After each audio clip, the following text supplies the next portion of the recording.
বন্ধুরা, শুভ সপ্তমী জানিয়ে ভিডিওটা এখানেই শুরু করলাম। তোমরা সব কেমন ঘুরলে ষষ্ঠীর দিনে? নিশ্চয়ই ভালোভাবে ঘুরেছো।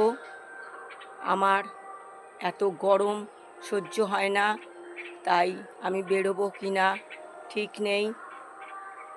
বন্ধুরা, আমি চা আর টপ গোল্ড বিস্কুট নিয়ে চলে এলাম।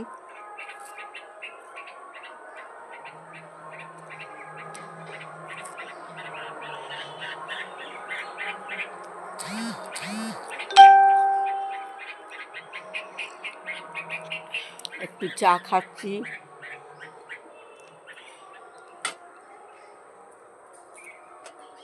চা খেলে তবে কাজের এনার্জি পাবো, তাই ভিডিওটা